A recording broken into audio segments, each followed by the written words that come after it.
한 주님, 한 믿음, 한 세례, 한 하나님.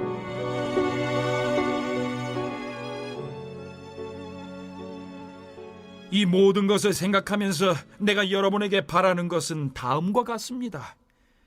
나는 주님을 위해 죄수가 되어 이곳에 갇혀 있지만 여러분은 저 바깥으로 나가 하나님께서 여러분을 부르셔서 걷게 하신 그 길을 걸어가십시오. 아니, 달려가십시오. 나는 여러분 가운데 어느 누구도 팔짱 끼고 가만히 앉아있기를 바라지 않습니다. 나는 여러분이 엉뚱한 길에서 헤매는 것을 바라지 않습니다. 겸손과 절제로 이 일을 행하십시오. 기분 내킬 때나 처음에만 하지 말고 꾸준히 행하십시오. 서로를 위한 사랑의 행위에 자신을 쏟아붓고 서로의 다름을 깊이 이해하고 서로 간에 벽이 있다면 서둘러 허무십시오. 여러분은 모두 같은 길, 같은 방향으로 나아감으로써 내적으로나 외적으로 하나가 되도록 부름받았습니다. 여러분은 한 주님, 한 믿음, 한 세례, 한 하나님 아버지를 모시고 있습니다. 이 하나님은 만물을 다스리시고 만물을 통해 일하시며 만물 안에 계십니다.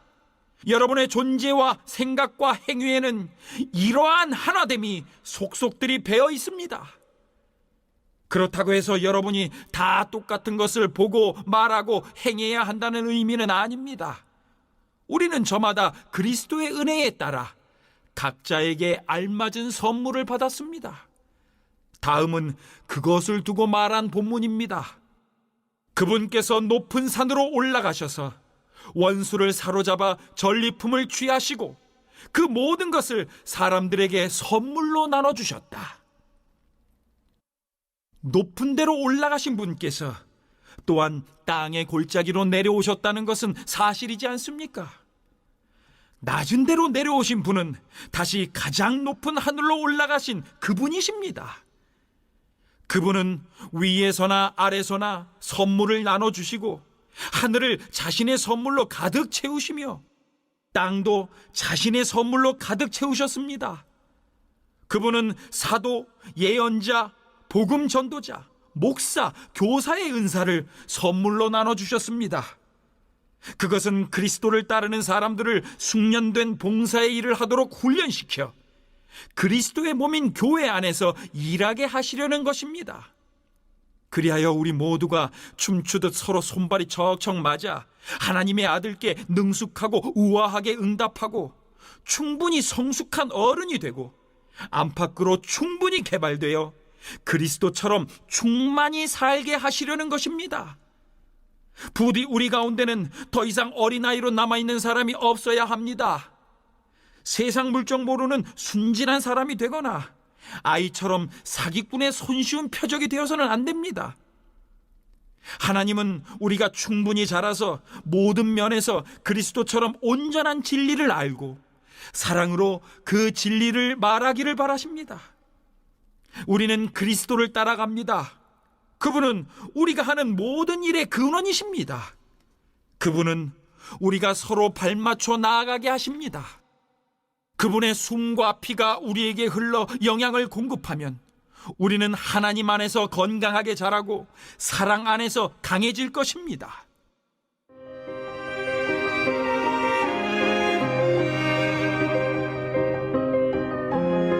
낡은 생활 방식을 버리십시오. 그러므로 나는 힘주어 말합니다. 하나님께서도 내 말을 지지하십니다. 아무 생각이나 분별 없이 사는 대중들을 따라가지 마십시오. 그들은 너무나 오랫동안 하나님과 관계 맺기를 거부한 나머지 하나님은 물론이고 현실에 대해서도 감각을 잃어버린 자들입니다. 그들은 똑바로 생각할 줄 모릅니다. 감각을 잃어버린 그들은 성에 집착하고 온갖 종류의 변태 행위에 중독되어 있습니다. 그런 삶은 여러분에게 어울리지 않습니다. 여러분은 그리스도를 배웠습니다. 우리가 예수 안에서 배운 것처럼 여러분도 그분께 세심한 주의를 기울였고 진리 안에서 제대로 교육받았습니다. 따라서 우리에게는 못 배워서 그랬다는 핑계가 통하지 않으니 저 낡은 생활 방식과 관련된 모든 것, 말 그대로 모든 것을 버리십시오. 그것은 속속들이 썩었으니 내다 버리십시오. 그 대신 전혀 새로운 생활 방식을 입으십시오. 하나님께서 그분의 성품을 여러분 안에 정확하게 재현해 내시는 것 같이 하나님께서 만들어주신 생활, 안에서부터 새로워진 생활을 몸에 익히고 그 생활이 여러분의 행위에 배어들게 하십시오. 덧붙여 말씀드립니다. 더 이상 거짓과 가식이 있어서는 안 됩니다. 이웃에게 진실을 말하십시오. 우리는 너나 없이 그리스도의 몸 안에서 서로 연결되어 있기 때문입니다. 다른 사람에게 거짓말하는 것은 결국 자신에게 거짓말하는 것입니다. 화가 나면 화를 내십시오. 화내는 것 자체는 괜찮습니다.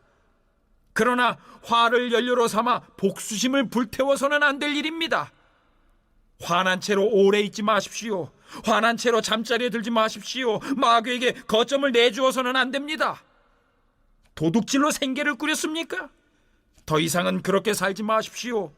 정당한 일로 돈을 벌어서 일할 수 없는 다른 사람들을 도우십시오.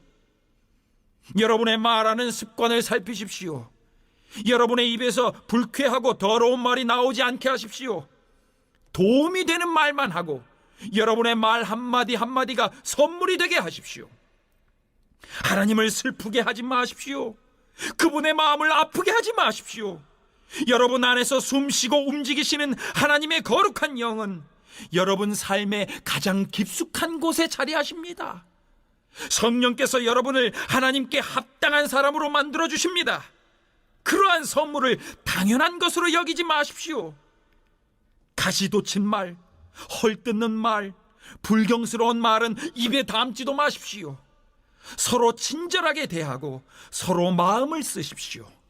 하나님께서 그리스도 안에서 여러분을 용서하신 것 같이 여러분도 서로 신속하고 완전하게 용서하십시오. 그리스도를 통한 구속 사역의 비밀에 대한 모든 설명을 마치고 이제 실천적인 권면이 주어집니다. 구원의 목적이 유대인과 이방인을 하나로 묶어 화목하게 하는 것이므로 하나됨을 지키는 것이 부르심 받은 목적을 이루는 것입니다. 바울은 감옥에 갇힌 자신의 신분에 대해 다시 언급하면서 주 안에 갇힌 것이라고 말합니다. 독자들에게 있어 주 안에서 살아가는 것은 하나됨을 힘써 지키는 것인데 바울은 하나됨을 세우는 데 필요한 덕목을 소개합니다. 먼저 겸손과 온유에 대해서 언급합니다. 이것은 그리스도 그 자신의 성품이지요. 하늘보다 높으신 하나님의 아들이 이 세상에 오셔서 몸소 보여주신 교훈은 겸손과 온유였습니다. 겸손과 온유는 하나됨을 추구하는 그리스도인들에게 가장 중요한 덕목입니다. 그 다음으로 언급하는 것은 인내와 사랑으로 서로 용납하는 것입니다. 각자 다른 개성과 성격을 가진 성도들이 하나됨을 지키기 위해서는 인내하면서 사랑으로 서로 용납하는 것이 필요합니다. 겸손과 온유가 개인의 존재론적인 특성이라면 인내와 사랑으로 용납하는 것은 다른 사람을 대하는 태도에 관한 설명으로 관계론적인 설명입니다. 겸손과 온유, 인내와 사랑의 용납은 분쟁이 아니라 평화를 가져오는 것이며 그것은 독자들을 하나로 묶어주는 줄과 같습니다. 하나님은 모든 성도들에게 같은 성령을 주심으로써 하나 되게 하셨습니다. 하나됨을 지키는 것은 우리가 이러한 덕목을 힘써 지킬 때 가능한 것입니다. 4절 6절입니다.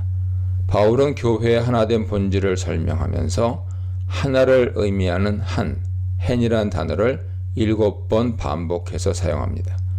교회가 하나 되어야 할 또 다른 이유는 그것이 하나의 소망을 가지고 있으며 한 주를 섬기며 하나의 믿음으로 한 세례를 받았기 때문입니다. 교회는 이방인들처럼 많은 신들을 섬기는 것이 아니라 한 하나님을 섬기기 때문에 한 아버지 안에 있는 한 가족과 같습니다. 바울은 교회의 하나됨을 우주적인 영역으로까지 확대합니다. 하나님은 만물의 아버지십니다.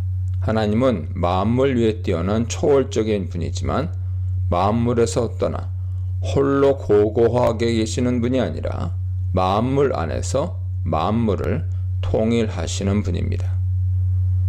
7, 8절입니다.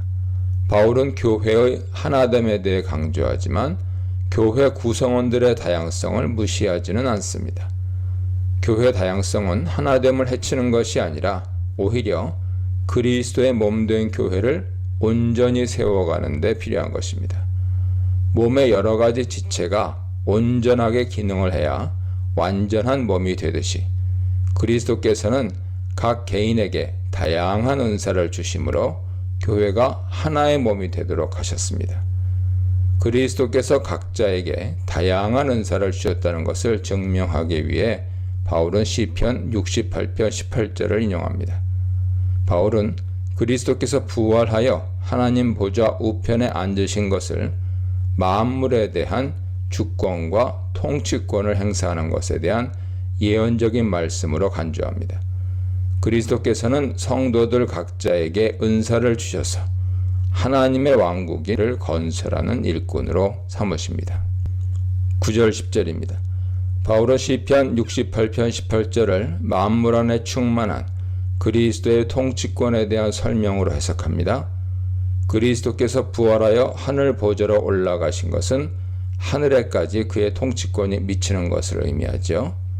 그리스도께서 내려가셨다는 것이 성육신을 가리키는 것인지 아니면 죽은 후에 무덤에 내려가신 것을 가리키는 것인지는 확실하지 않습니다. 그러나 어떻게 해석하더라도 본질적인 의미는 변하지 않습니다. 올라가심에 대한 설명은 그리스도의 초월성에 대한 것이며 내려가심에 대한 설명은 만물을 통일되게 하시는 그리스도의 편만한 주권을 의미하죠. 그리스도께서는 하늘 위 가장 높은 곳에서부터 가장 낮은 땅에 이르기까지 모든 만물을 하나로 통일되게 하셔서 그의 충만함이 만물에 미치도록 하셨습니다. 바울은 그리스도께서 초월적인 존재이지만 동시에 땅의 가장 낮은 곳에 이르기까지 만물 안에 충만하신 분이라고 강조합니다. 11, 12절입니다. 성도들 각자에게 다양한 은사를 주신 목적은 그리스도의 몸인 교회를 세우기 위함입니다. 몸에 여러 지체가 있듯이 각자 성도들은 다양한 직분을 감당하도록 부름받았습니다. 사도와 선지자와 복음 전도자와 목사와 교사에 대해 언급하는데 사실 이들은 모두 성도들을 가르치고 지도하는 비슷한 임무를 맡은 자들이죠. 비슷한 임무를 맡은 사람들 사이에서 오히려 다툼과 분쟁이 더 잘 일어날 수 있습니다. 비슷하지만 각자에게 다른 직분을 주신 것은 각자의 재능에 따라 그리스도의 몸을 더 잘 세우라고 주신 것이죠. 복음을 잘 전하여 많은 사람들을 불러오는 것도 필요하지만 그들을 잘 가르치는 사람도 필요합니다. 또한 권명과 경계로 잘 훈련하는 사람도 필요합니다. 그러나 모든 직분은 그리스도의 몸인 교회를 온전하게 세우는 하나의 목적을 위해서 주신 것이라는 사실을 기억해야 합니다. 13, 14절입니다. 다양한 은사를 주신 목적을 깨달았다면 그 목적에 부합하게 교회를 섬기는 것이 필요합니다. 그리스도 안에서 하나 되기 위해서는 모든 성도들이 하나님의 아들을 아는 것과 믿는 것에 하나가 되어야 합니다. 온전한 믿음은 온전한 지식에 근거하죠. 아무리 굳건한 믿음이라도 잘못된 믿음에 근거한 것이라면 하나됨을 해치는 것이 될 수 있습니다. 그러므로 아는 것과 믿는 것에 하나가 되는 것이 그리스도의 몸을 온전하게 세워가는 것입니다. 바울은 성도들이 계속해서 성장해야 할 필요가 있다는 것을 강조합니다. 그리고 우리가 성장해야 할 목표는 그리스도의 온전하심에까지 이르는 것입니다. 바울은 온전하게 되는 것을 어린아이가 자라서 장성한 성인이 되어가는 것에 비유합니다. 어린아이는 사리 분별에 어둡고 속임수와 유혹에 잘 넘어갑니다. 바울은 성도들이 세상의 잘못된 가르침에 속아 넘어가지 않도록 어린아이 상태에 머물러 있지 말라고 경고합니다. 또한 바울은 거짓 교사들의 잘못된 가르침을 파도와 바람에 비유하죠. 독자들이 믿는 것과 아는 것의 하나가 되어 성장하지 않으면 여러 속임수와 유혹에 빠지고 맙니다. 마치 거친 파도와 거센 바람에 휩쓸려 다니듯이 성도들은 이리저리 휘둘리다가 결국에는 평안을 빼앗기게 됩니다. 15, 16절입니다. 바울은 1절로 3절에서 부르심의 목적에 대해 설명했는데 이제 그것을 다시 언급하면서 하나됨을 이루라는 그의 권면을 마무리합니다. 성도는 사랑 안에서 참된 것을 행하여 범사의 그리스도에게까지 자라야 합니다. 그리스도는 교회의 머리죠. 머리가 시키는 대로 모든 몸의 지체가 움직이듯이 성도들은 그리스도의 복음에 대한 충만한 지식 가운데 그의 뜻을 온전히 깨닫고 각자에게 주신 은사를 통하여 행동해야 합니다. 모든 성도들이 사랑 안에서 각자에게 주신 직분을 감당해야 함을 다시 한번 강조하면서 바울 권면은 끝납니다. 하나됨의 공동체인 교회, 하나됨을 위해 주신 직분, 교회 성장을 위해 세우신 일꾼에 대해 묵상해 보시기 바랍니다. 에베소서 4장 17절입니다. 빛과 어두움은 공존할 수 없습니다. 빛이 들어오면 어두움이 밀려나듯이 복음의 빛 아래 있는 독자들은 과거의 어두움 가운데서 행하던 일들을 계속해서는 안 됩니다. 바울은 과거 행실로부터 완전히 벗어나 새 사람이 된다는 것이 얼마나 어려운 일인지 잘 알고 있었습니다. 새 사람이 된다는 것은 하나님의 은혜로 가능한 일이지만 이 일에는 새 삶을 향한 독자들의 의지와 결단도 중요합니다. 바울은 자신의 권면은 주 안에서 하는 것이라고 먼저 말합니다. 이것은 바울의 권면을 주께서 직접 하신 권면처럼 받아들여야 한다는 것을 암시합니다. 바울은 에베소 교회에서 여러 가지 인간적인 속임수와 잘못된 가르침이 판을 치고 있다는 것을 알고 있었습니다. 독자들은 바울의 권면을 여러 가지 다양한 가르침 중 하나로 여겨서는 안 됩니다. 그들은 바울의 권면을 진리의 복음이며 주께서 직접 하신 말씀으로 생각하고 받아들여야 합니다.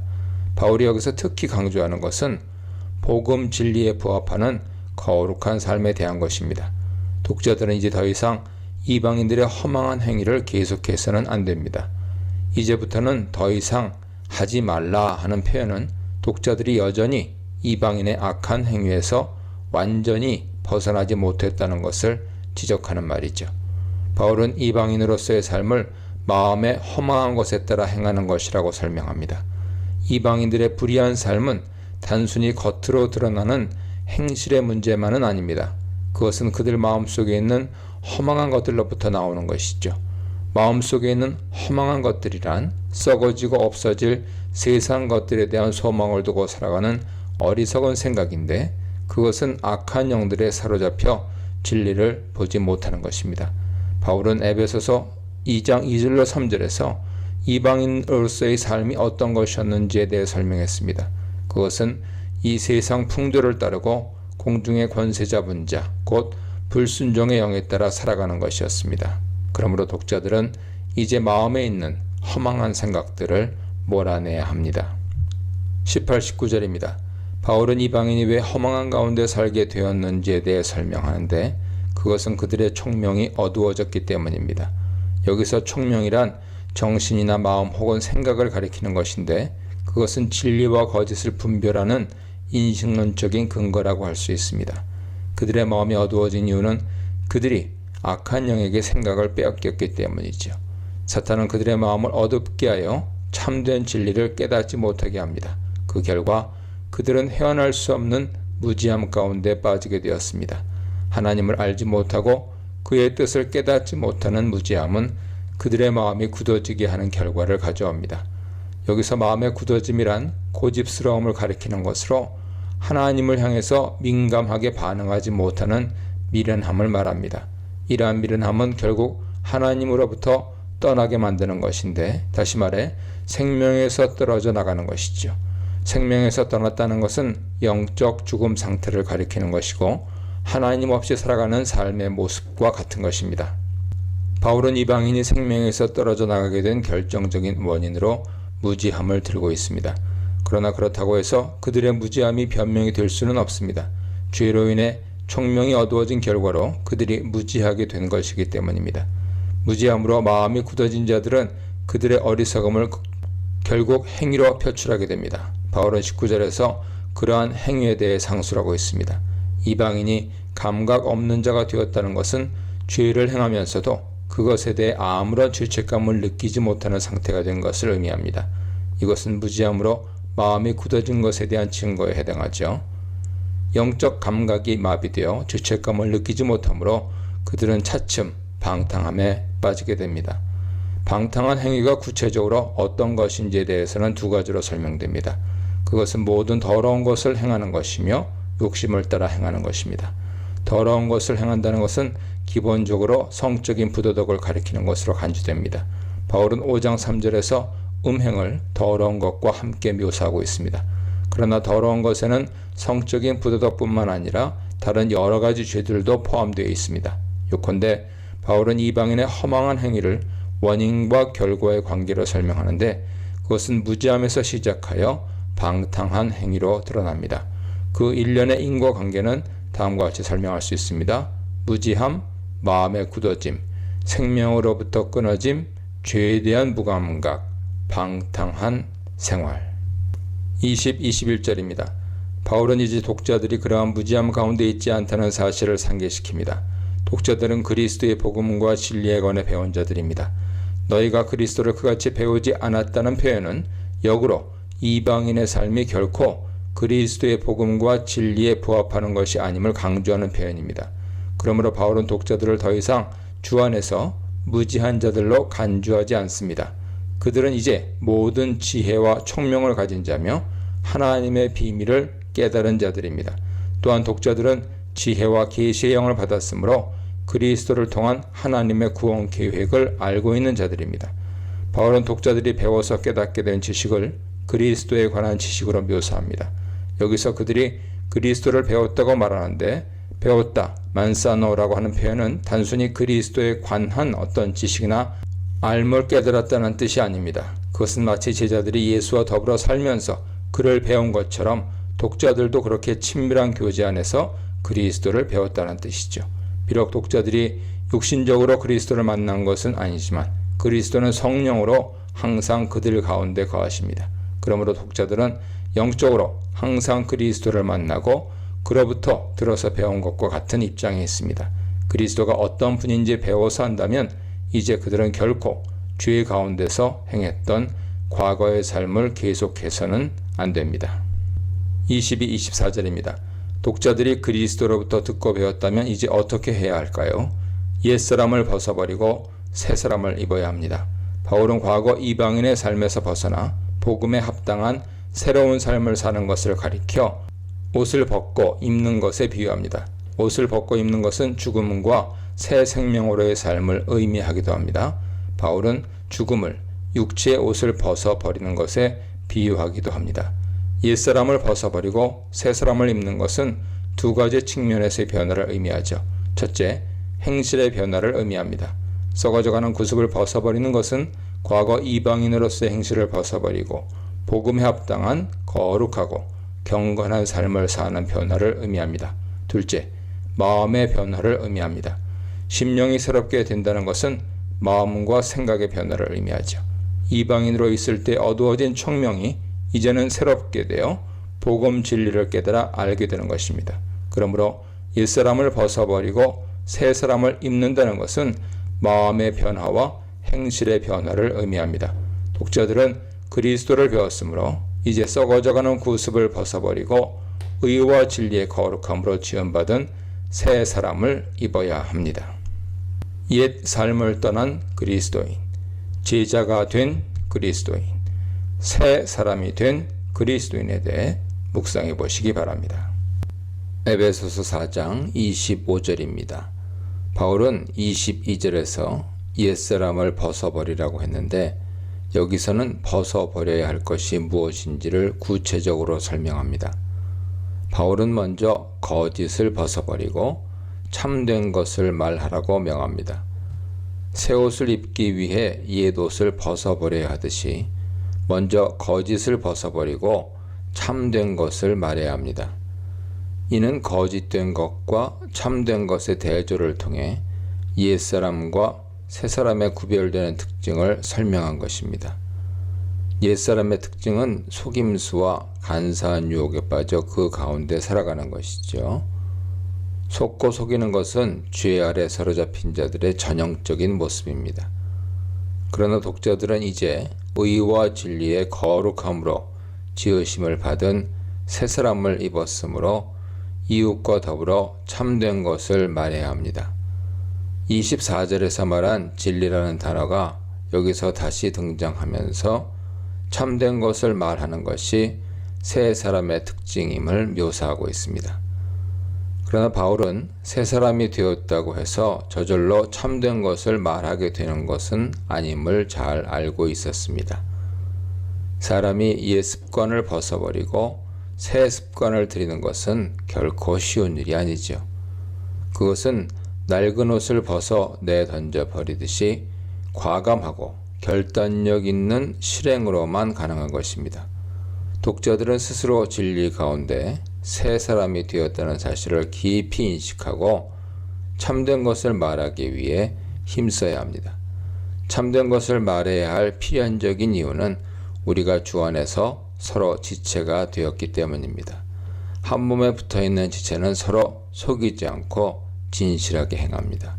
우리가 진리이신 그리스도의 몸에 붙은 지체라면 거짓을 버리고 서로에게 참된 것을 말하는 자가 되어야 합니다. 26, 27절입니다. 참된 것을 말하라는 명령에 이어 두 번째 벗어버려야 할 것은 분노하는 것입니다. 분을 내어도 죄를 짓지 말라는 말은 우리가 분노할 수밖에 없는 어떤 상황에 빠질 수도 있다는 것을 전제하죠. 그러나 이것은 언제든지 분을 낼만 하면 분을 내도 된다는 뜻이 아닙니다. 바울은 31절에서 모든 분노하는 것을 버리라고 분명하게 말합니다. 원칙적으로 우리는 분을 내지 않도록 최선을 다해야 하지만 만약 분노하게 되었다면 그 분노를 행동으로 표출하여 죄를 짓는 데까지 결코 이르러서는 안 됩니다. 그러므로 분을 내어도 라는 말은 허용 표현이 아니라 만약 분을 내게 되었다면 이라는 조건 표현으로 이해해야 합니다. 바울은 분노를 가능한 한 빨리 조절하여 해결하라고 명합니다. 해가 지도록 분을 품지 말라는 것은 빨리 분노를 해소하라는 뜻이죠. 분노하게 되는 어쩔 수 없는 상황은 인정하지만 그 분노를 해결해야 할 기한은 해가 지기 전까지입니다. 신명기 24장 5절에는 품삯을 당일에 주고 해가 진 후까지 미루지 말라고 했습니다. 품삯을 당일에 주는 것은 옳은 일이고 그것을 미루며 주지 않는 것은 일꾼을 분노케 하는 불이죠. 마찬가지로 분노가 일어나는 것은 어쩔 수 없다고 하더라도 계속해서 그 분노를 마음에 품고 있는 것은 불의한 일입니다. 만약 해가 진 후 잠자리에까지 분노의 마음을 품고 있다면 그것은 마귀에게 시험할 기회를 제공하는 것이 됩니다. 마귀에게 시험을 받지 않기 위해서라도 우리는 빨리 분노를 해소해야 합니다. 28절입니다. 우리가 벗어버려야 할 것은 생각과 말과 행동에 이르기까지의 전인격적인 것입니다. 거짓말과 분노하는 마음에 이어 세 번째로 벗어버려야 할 것은 도둑질입니다. 도둑질하는 사람은 게으른 자죠. 그리고 게으름은 하나님 앞에서 죄에 해당합니다. 그러므로 도둑질하는 것을 벗어버리고 대신 입어야 할 새로운 행동은 성실하게 일하는 것입니다. 사람이 일하는 목적은 자기의 유익만을 위해서가 아니라 가난한 사람을 구제하기 위해서죠. 이것은 그리스도의 몸에 붙은 지체로서 우리가 마땅히 해야 할 행위입니다.